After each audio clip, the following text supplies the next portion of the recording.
아버지 감사합니다. 잘못된 것을 항상 주님께서 깨닫게 하시고 말씀 속에서 돌이켜 개혁할 수 있는 저희들이 되도록 주님 축복하여 주옵소서. 오늘 삶 속에 모든 절차 속에 주께서 함께 하실 것을 감사드리옵고 거룩하고 존귀하신 예수 그리스도 이름 받들어 감사하며 기도드렸사옵나이다. 아멘.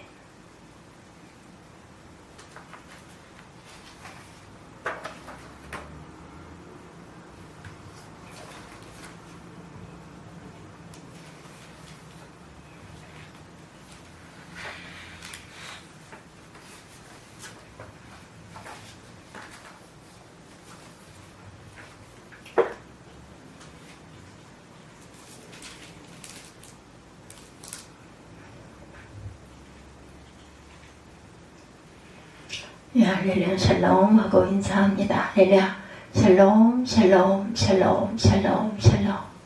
하나님 사랑합니다. 여러분 주 안에서 사랑합니다.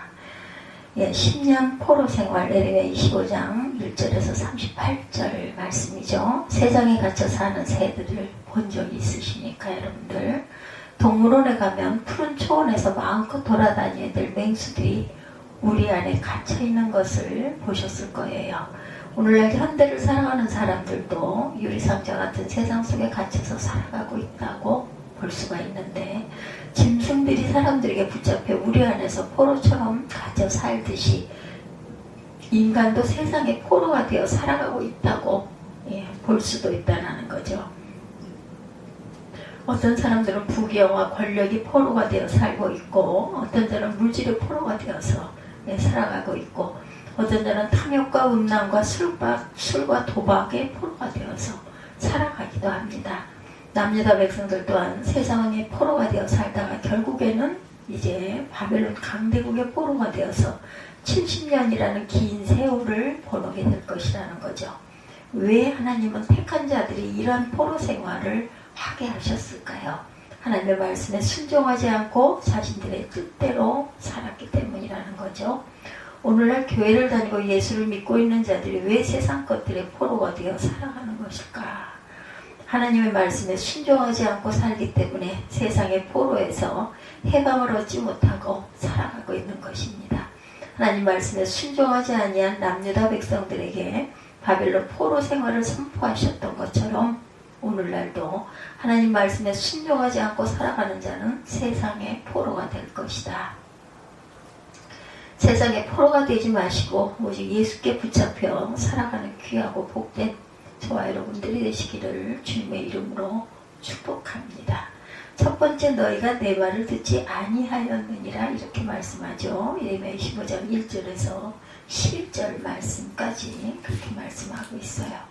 유다 왕 요시야의 아들 야훼긴 넷째 해 곧 바벨론의 왕 느부갓네살 원년에 유다의 모든 백성에 관한 말씀이 예레미야에게 임하였다 이렇게 시작하죠.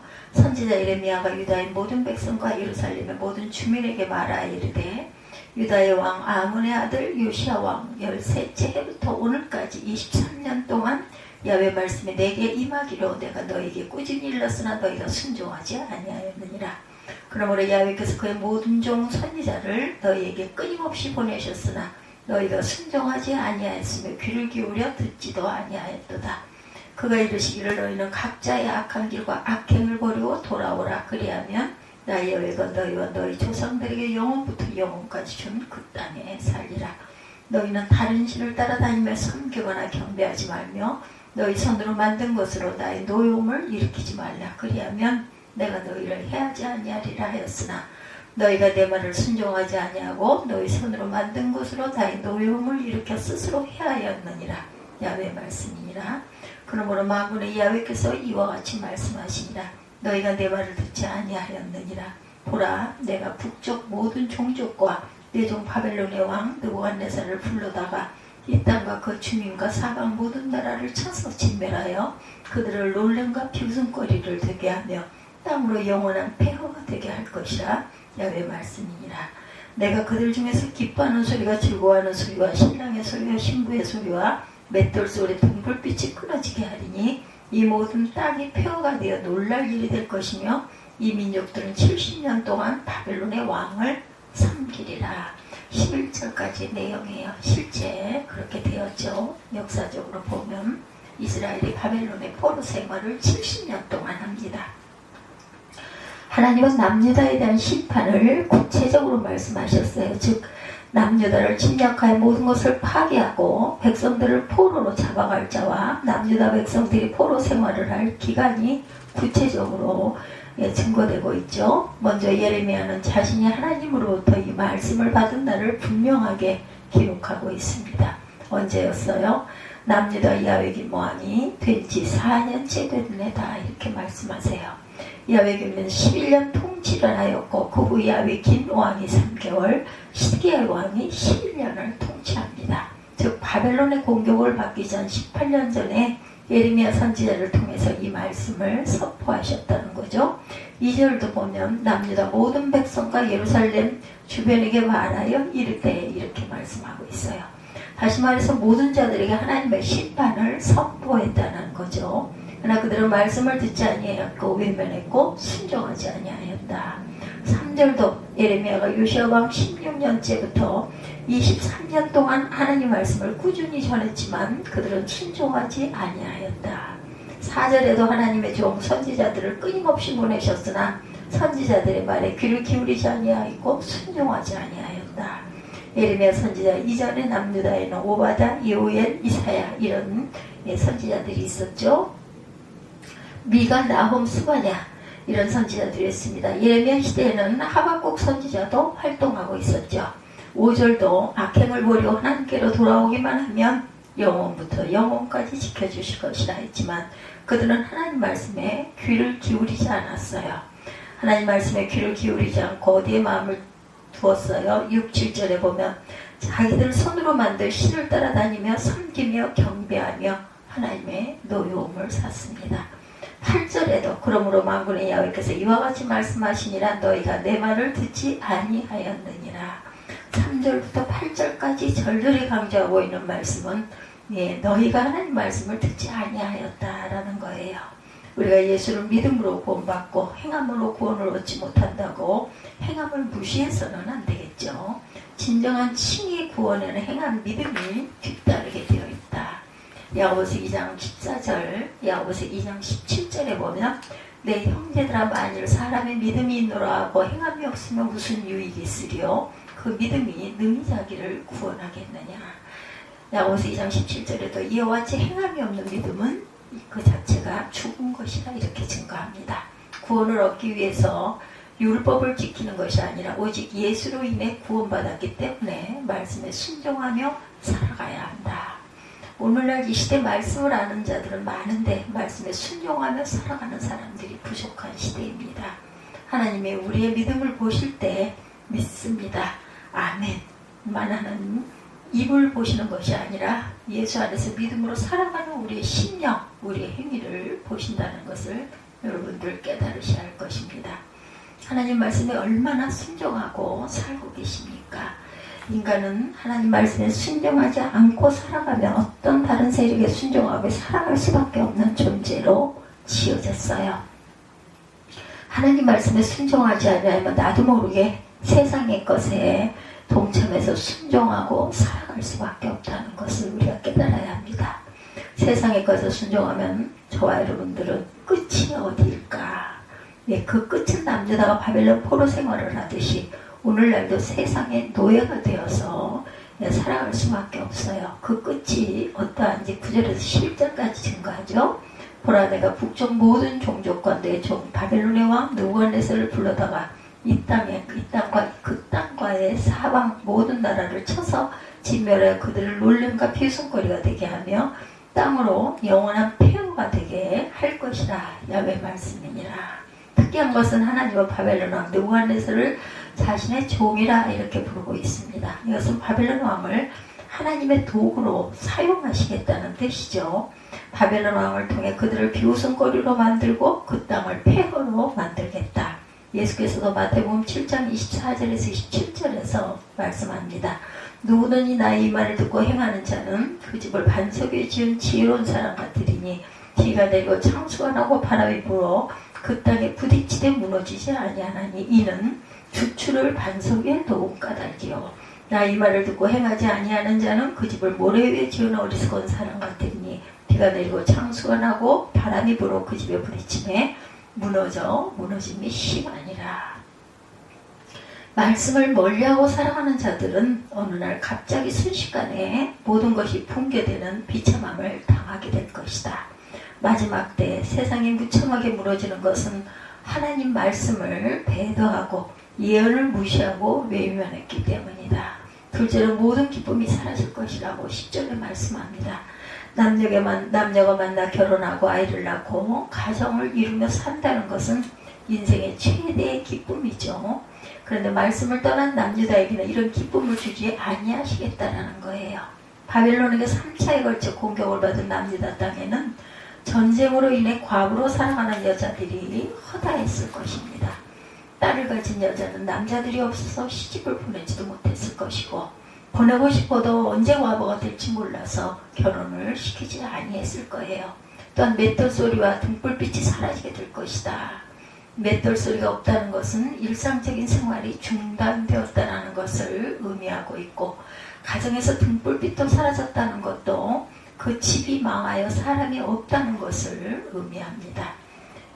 하나님 말씀을 떠나 사는 사람들에게는 하나님이 주신 기쁨과 평강이 존재할 수 없다는 것을 우리가 깨닫고 가야 될 것이다. 셋째로 70년 동안 바벨론 왕을 섬기리라. 11절에 보면 모든 땅에 폐허가 되면 놀랄 일이 될 것이며 이 민족들은 70년 동안 바벨론의 왕을 섬기리라. 70년이라는 세월은 짧은 세월이 아니죠. 한 사람의 일평생과 같습니다. 이처럼 긴 세월 동안 바벨론 포로 생활하게 하신 것은 그만큼 남유다의 죄가 컸다는 것을 의미한다는 거죠. 하나님 말씀을 외면하고 무시하고 순종하지 아니한 죄가 얼마나 큰지를 우리가 깨달아 알아야 되겠다. 그러므로 하나님 말씀을 바로 알고 바로 가르침 받는 것이 참으로 중요한 시대입니다. 남유다 백성들이 바벨론 왕을 섬기게 된 것이 하나님 말씀에 순종하지 아니하였기 때문이라는 것처럼 오늘날도 세상 것들에게 잡혀서 다스림을 받고 있다는 것은 곧 내가 하나님 말씀에 순종하지 아니하고 있다는 증거라는 것을 우리가 깨달아야겠다. 두 번째, 세계 역사를 주관하신 하나님이십니다. 예레미야 25장 12절에서 26절에 증거하고 있죠. 예레미야 선지자는 갑자기 바벨론 나라의 멸망에 대해서 선포하면서 세계 모든 나라들이 멸망도 선포합니다. 남유다가 멸망받기 전 18년 전에 이 말씀을 선포했다는 사실을 여러분들 다시 한번 기억하고 가시기 바랍니다. 남유다의 멸망도 믿어지지 않는데 새로운 세계 강대국으로 나타나는 바벨론이 멸망한다라는 그 누가 이 말씀을 믿을 수가 있었겠는가. 그러나 하나님의 말씀대로 그토록 강력한 바벨론 제국은 BC 539년 바사 고레스 왕에 의해서 멸망을 받아 12절 말씀처럼 영원한 폐허가 되는 땅이 되어버렸어요. 13절의 말씀을 보면 내가 그 땅을 향하여 선언한 바고 예레미야가 모든 민족을 향하여 예언하고 이 책에 기록한 나의 모든 말을 그 땅에 임하게 하리라 말씀하십니다. 14절에도 나는 그들의 행위와 그들의 소리 행한 대로 갚으리라 말씀하세요. 바벨론의 죄악은 교만함과 잔인함에 있었습니다. 바벨론은 단지 하나님의 도구로 사용된 것인데 느부갓네살 왕은 자신이 영웅이어서 모든 나라를 정복하고 있다고 착각을 한 거죠. 바벨론은 자신들이 행한 대로 심판을 받아서 이 땅에서 사라지는 국가가 될 것이다라는 것인데 하나님 말씀이 여러분들 두렵지 않으십니까? 하나님의 말씀이 1.1획도 잘못된 부분이 없어요. 다 이루어집니다. 세상 것에 두려워할 것이 아니라 말씀 앞에 두려움을 가지고 살아가야 할 줄로 믿습니다. 바벨론 멸망에 이어 모든 나라들의 멸망도 5절부터 선포가 되죠. 멸망에 대한 하나님의 심판이 하나님의 진노의 술잔으로 비유되고 있어요. 진노의 술잔을 마신 나라들의 술이 취해 제정신을 차리지 못하는 사람처럼 될 것이라는 거죠. 당시의 모든 나라들은 강력한 바빌론 세력에 의해 정신을 차리지 못할 정도로 정복이 되었어요. 이렇게 강력한 바벨론 나라가 멸망할 것이라고 누가 생각을 했겠는가. 16절에도 그들이 마시고 비틀거리며 미친 듯이 행동하리니 이는 내가 그들 중에 칼을 보냈기 때문이니라 이렇게 말씀합니다.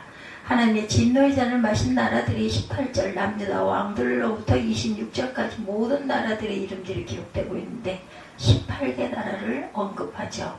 26절에서 세사왕은 그 후에 마시리라 하였는데 바벨론 나라의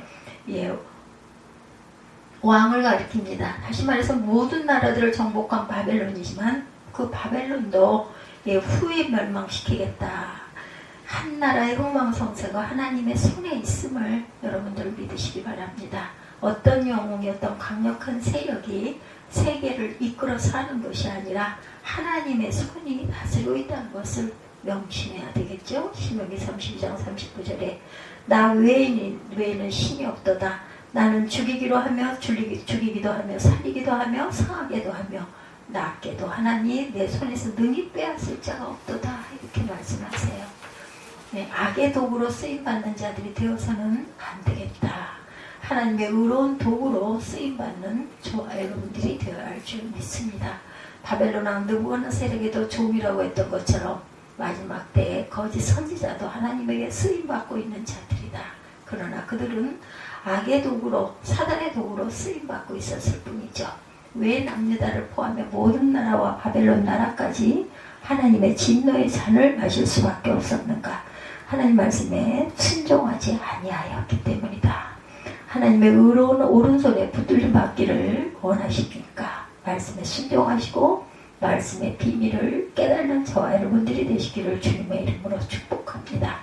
이사야 41장 10절에 두려워하지 말라 내가 너와 함께함이라 놀라지 말라 나는 내 하나님이 됨이라 내가 너를 굳세게 하리라 참으로 너를 도와주리라 참으로 너의 의로운 오른손으로 나의 의로운 손으로 너를 붙들리라 말씀하죠. 하나님은 자신의 말씀에 순종하고 자신의 비밀을 깨닫는 자를 반드시 의로운 오른손으로 붙잡아 예레미야 선지자처럼 사용하실 것이라고 말씀하세요. 말씀에 무주한 저와 여러분이 되지 않기를 바랍니다. 하나님은 말씀에 무주한 자들을 기뻐하시지 않으세요. 호세아 4장 6절에 내 백성이 지식이 없으므로 망하는도다. 내가 지식을 버렸으니 나도 너를 버려 내 대제사장이 되지 못하게 할 것이요 내가 내 하나님의 율법을 잊었으니 나도 내 자녀들을 잊어버리리라 이렇게 말씀하죠. 말씀을 모르고 어떻게 하나님의 마음을 볼 수가 있겠는가. 나이가 많아서 지식이 없어서 말씀을 모르는 것은 하나님도 아실 거예요. 세상을 주관하고 계신 하나님은 말씀대로 세상을 심판하시고 말씀대로 다스린다는 사실을 깊이 깨닫고 보이지 아니하시는 하나님을 말씀으로 만나는 귀하고 복된 저와 여러분들이 되시기를 주님의 이름으로 축복합니다. 세 번째 하나님의 진노가 예레미야 25장 27절에서 38절까지 이어지고 있어요.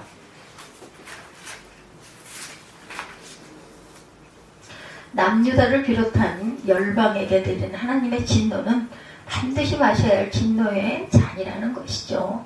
다시 말해서 어떤 나라도 피할 수 없는 하나님의 진노다라는 것입니다. 반드시 이루실 것이라고 하나님의 모습이 30절에서 네 가지 모습으로 잘 표현되고 있죠.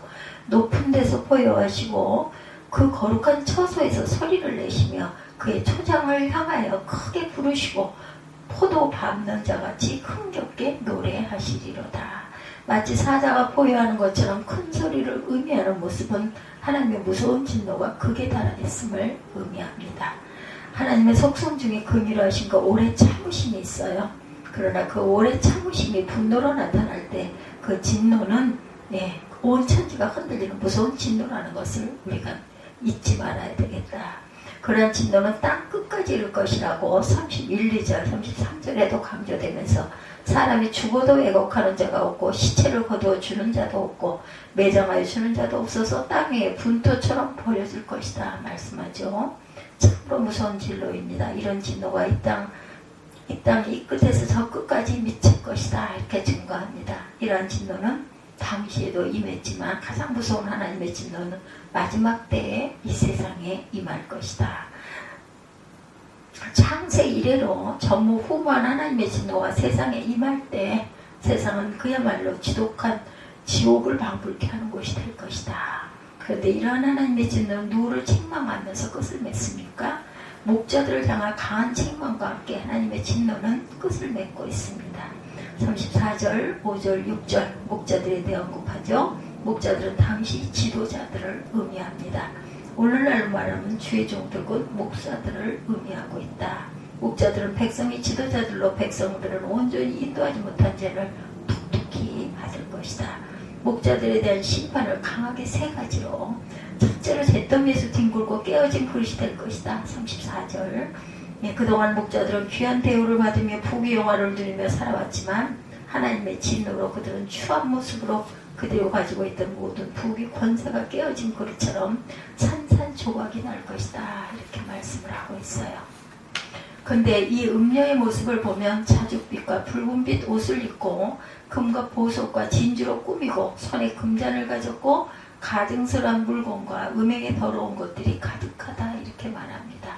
또한 성도들의 피와 예수의 증인들의 피에 취해 있었다. 마지막 때 거짓 종들의 모습이 바로 이러한 모습들일 것이다. 그들은 높은 자리에서 구원하며 호화로운 생활을 하며 가증스러운 것들로 가득 찬 생활로 성도들의 피같은 돈으로 누리며 살아가고 있다. 하나님은 반드시 그들에게 무서운 진노를 내리실 것이다. 30절 끝절을 주목해 봅니다. 하나님은 목자들에게 젊은 사자가 굴에서 나오는 모습으로 임하게 될 것이다.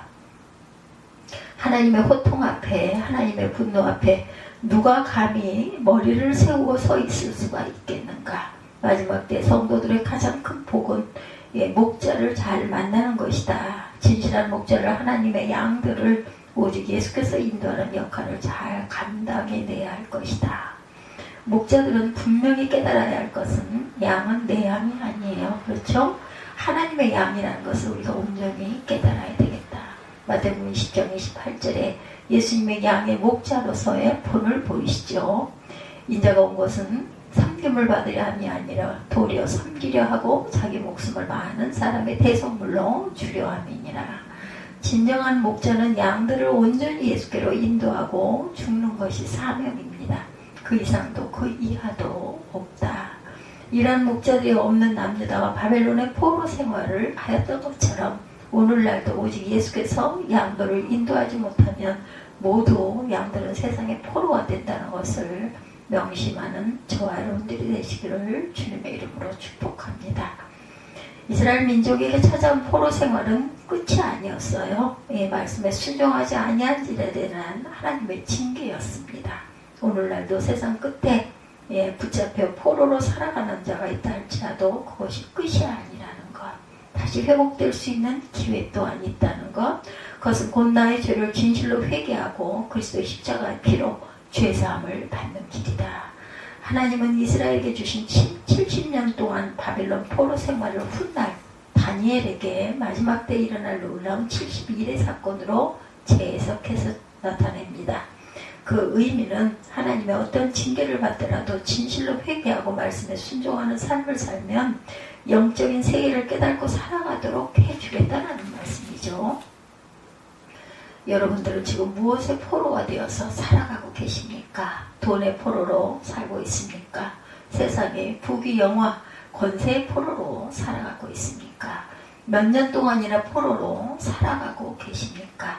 이제라도 속히 하나님께 나와 진실로 회개하고 오직 예수를 위해 살아간다면 하나님 반드시 놀라운 영적 비밀을 깨닫게 해주셔서 진정한 그리스도인으로 살아갈 수 있도록 해주실 것이라는 것, 세상 것에 포로가 되지 말고 예수께 영적 포로로 살아가는 귀하고 복된 저와 여러분들이 되시기를 주님의 이름으로 축복합니다. 예레미야 25장 1절에서 38절까지 10년 포로 생활, 이런 제목으로 함께 은혜를 나눴습니다. 기도하시겠습니다.